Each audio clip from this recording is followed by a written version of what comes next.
This is chapter 11 of Jar Dream Story, and I'm telling you, y'all are going to love this chapter. That's all I'm going to say. Alright, here we go. Chapter 11. After the dance, Joshua went back to his room to get ready for bed. Joshua then put together the presents he had made. He tied together the scroll and the vase of roses and then wrote the names of each girl on the vases. Joshua really wasn't sure if a princess would like this, but his heart said yes. Mr. Garrett entered the room. "So, my boy, were you able to figure out what you were going to give the girls?" Mr. Garrett looks at the presents. "Well, it seems you have chosen wisely. The rose is a perfect example of a princess. It represents supreme beauty, and the most beautiful of all flowers is the rose." Joshua says, "Well, thanks for the boost of confidence." Joshua says to Mr. Garrett, "Well, I guess I will go to bed, Mr. Garrett." "Well, good night, my boy." Joshua laid in his bed and went into a deep sleep and heard a beautiful voice. It was somebody singing a song. He woke up and still heard the singing. It was like it called to his heart. He listened to her sing. It must be Aristia, he thought. Like a rose, that the beauty, only beautiful in moonlight. Hear my heart, oh moonlight flower, take me to my paradise. If my heart is truly pure, let me sleep good every night. After Joshua heard that song, he went to sleep, but he never forgot that song. The song stayed in his heart forever. The next morning, Joshua woke up to Aristia standing over his bed. He didn't open his eyes, but he could hear Aristia and Mr. Garrett talking. Joshua hears Aristia say, "What's taking Joshua so long to wake up?" Mr. Garrett says back, "Well, maybe you Serenity wore him out dancing last night." "That's no excuse. I will dump some cold water on him to wake him up." Joshua jumps up and says, "I'm up, Princess. I mean Queen Aristia." Aristia and Mr. Garrett start laughing. You were right, Mr. Garrett. It worked like a charm." Aristia continued laughing. Joshua says, "Well, I guess it's kind of funny. I mean, Aristia, you wouldn't never do something that mean." "Of course not. I wouldn't unless you needed it." And then she looks at me sharply. Then starts laughing again. Joshua looks at Aristia and asks, "Aristia, did you sing last night?" "Joshua, you could hear me singing in my bedroom?" Aristia gets a little embarrassed. "Yes, I could hear you sing." "I'm sorry, Joshua, for keeping you up. It's supposed to be the opposite effect on people." "Are you kidding, Aristia? It was the most beautiful thing I ever heard. Then I fell asleep." "Joshua, my mom taught me that lullaby to put people asleep when they need to go to sleep. My mom would sing to me while I was sitting on my bed, and I would sing along. But of course, that was about 4 or 5 years ago." Joshua says to Aristia, "Aristia, you should sing more often, like karaoke."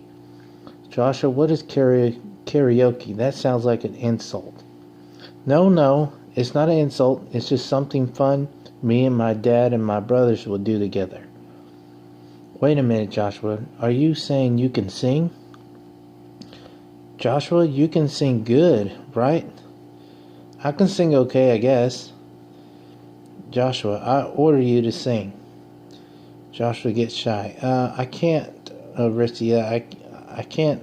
All I know is love songs." Aristia smiles and does a little laugh. "That's interesting. Now you have to show me." "Then it would be like singing to me." Aristia quickly changes her attitude. Oh, was that a problem? Joshua tried to think of a song to sing, but when Aristia asked him to sing, his mind went blank. The only song he could think of was Disney's song from Aladdin. So Joshua started singing the song even though it was a duet. I can show you the world, shining, shimmering, splendid. Now tell me, princess, that when did you just let your heart decide? Aricia sat down and listened with great enjoyment. Joshua continued to sing. I can hope in your eyes, take you wonder by wonder, over, sideways, and under, on a magic carpet ride. Joshua stopped singing. See, that's what I sing. Joshua, why did you stop? I like your singing. Besides, that was the first time someone sang to me. I liked it. Joshua, why did you finish the song? Joshua nervously said, well, it's kind of a duet. Joshua, does a duet mean with a concerned look on her face? Well, a duet is a song sung by two people. Is the other one a girl? Well, most of the time. Joshua, do you sing this song with a girl? Well, I was going to, but the girl had a bad mouth, so I told them I want to sing both parts by myself. Okay, Joshua, Aricia smiled. I'll forgive you this time. Joshua was confused. Did I do something wrong? Never mind, Joshua. Just next time you do a duet, you will sing it with me, understand? Joshua thought about something clever. Okay, Aricia, always. Aricia said, what? Always. Okay, Aricia, always. Aricia's face turned red. Well then, in a soft voice, always then. They both looked at each other for a minute. Then Aricia said, Joshua, I forgot the reason I came up here to wake you up. It's time to go downstairs in the ballroom to pass out presents to everybody, even you. I will see you down there. I have to greet the people who are waiting on me. Queen Aricia runs out the door and heads downstairs to the ballroom. Joshua grabs the presents and heads downstairs also.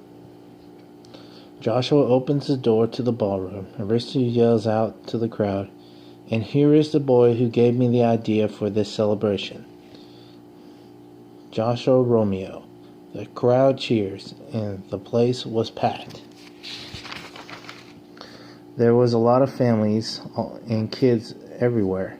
Aricia signaled to me to come up there with her. When I got to Aricia, she grabbed my hand and everybody is so happy.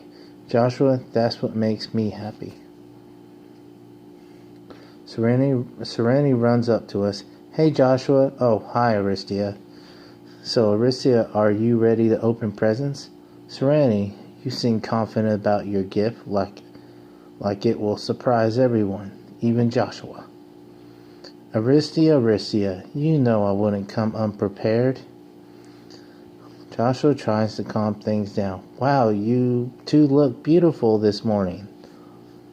Aricia was wearing a silver dress and Serenity was wearing a shiny brown dress. And well, Joshua was wearing pants and a white dress shirt.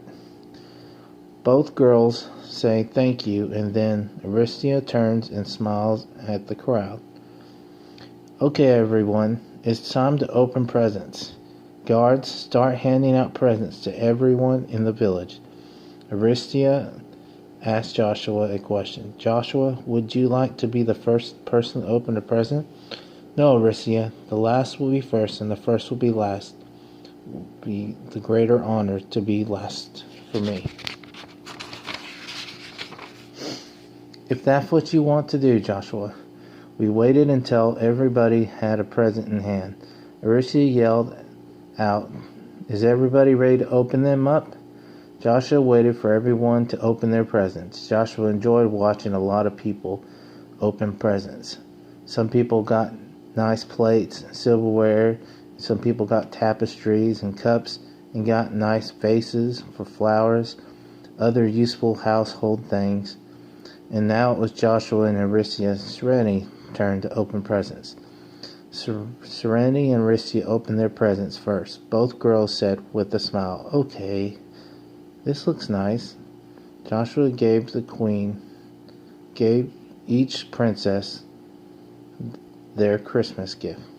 Serenity and Aricia slowly opened their gift, looking at each item. Then the girls read their scrolls that I wrote. Serenity and Aricia turn 2 shades of red. Serenity goes first and says, "Thank you for the presents," and then winks at him.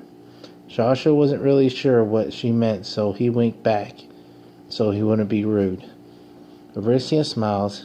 "You can't spell, but I love it. Thank you so much. I know you put your heart and soul into it." Serenity gets curious.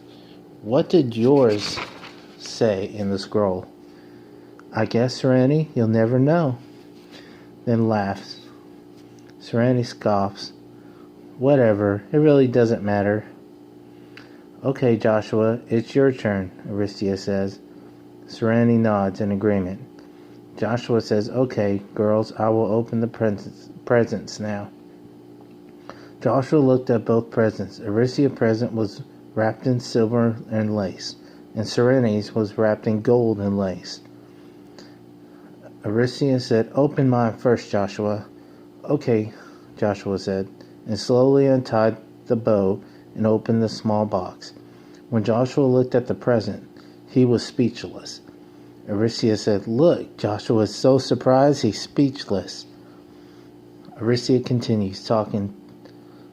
The man said, "It was very rare and valuable. I traded a lot, but he finally gave in. Isn't it awesome?" Joshua had a horrible feeling in his stomach when he found those 2 precious rare items were a quarter and a nickel. Joshua did not want to break their hearts, so he acted so excited and happy. "Oh, wow, Aricia, these are amazing. I can't believe how amazing these works of art are." Serenity says, "Okay, open mine now." Joshua starts opening Serenity's gift. "I wonder what this could be." Serenity had a small box wrapped in gold lace. Joshua opened the small box. Aricia leans over to see what her competition was. Joshua said excitedly, "How did you find this? These are cool too."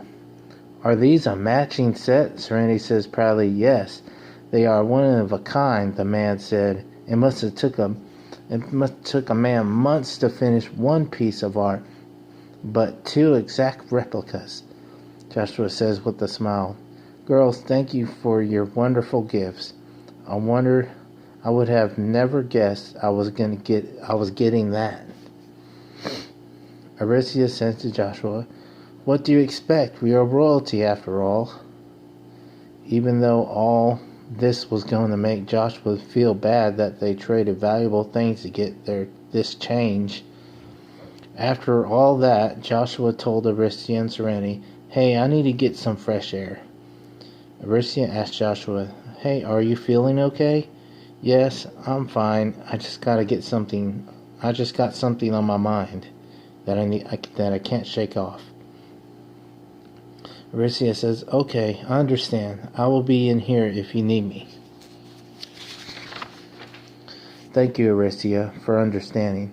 Joshua heads outside to get a breath of fresh air. The way Aricia looked at me as if I left, I could tell she knew something was wrong.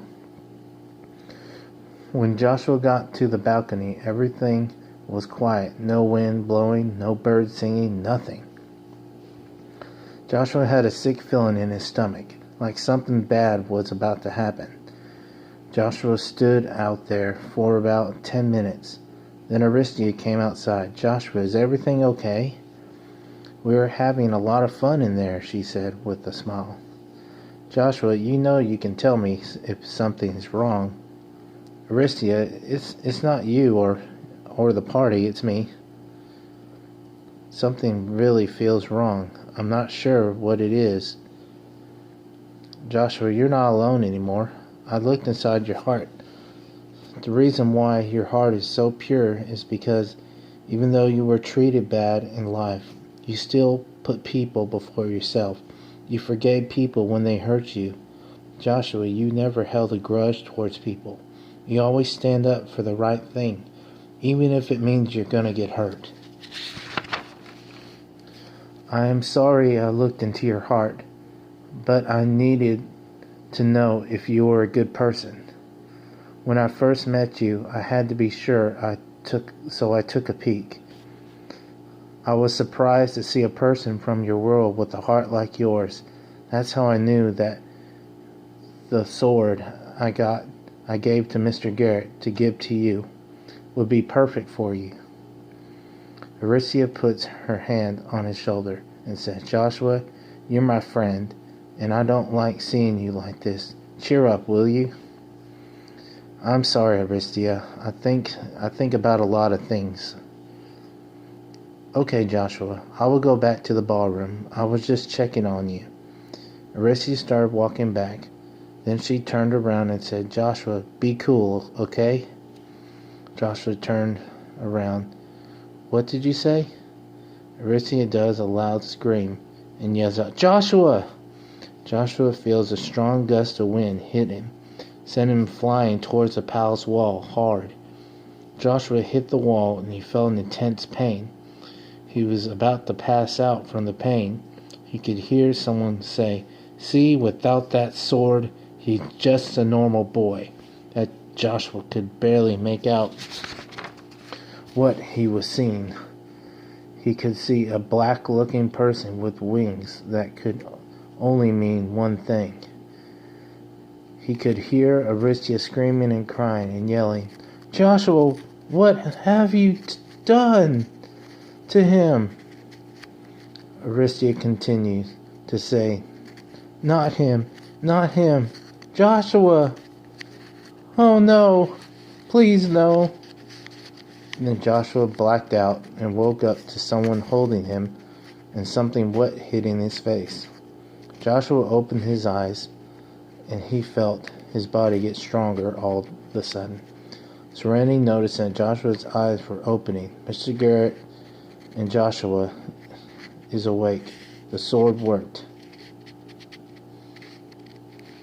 Oh, thank heaven. You're okay, I thought.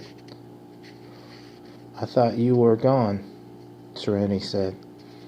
Don't scare me like that.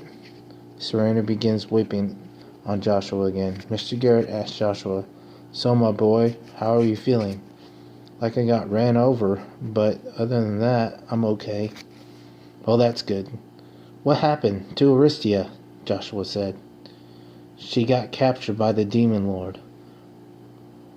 Well, Joshua, that can only mean one thing. The demon wants to possess Aristia and rule Dream World. And that means a lot of people will die and get possessed. And that means the end of both worlds. But she won't let that happen. She will disappear in the dust before she would let him use her, like her mother before her. We have 5 days to get her back before she has no choice but to make herself disappear. Joshua slowly stands up. I am not going to let her die or be somebody's toy. That's not going to happen. Now, Joshua and Serenity, this is important. Listen to. If it's a 4-day trip to his castle through the dark forest, we have to be fast at getting there. Just in case we run into trouble, we cannot afford to lose any time. You understand? I understand, Joshua said. I do too, said Serenity. Okay, Serenity. You already got our stuff packed. Then we leave now. I have one question, Mr. Garrett, said Joshua. Yes, Joshua, said Mr. Garrett. How did I get better? Joshua, the sword healed you because however strong your heart is, that's how strong your sword is, and however strong the sword is, that's how strong you are. Joshua, Serenity, Mr. Garrett, start walking towards the village, then the castle gate.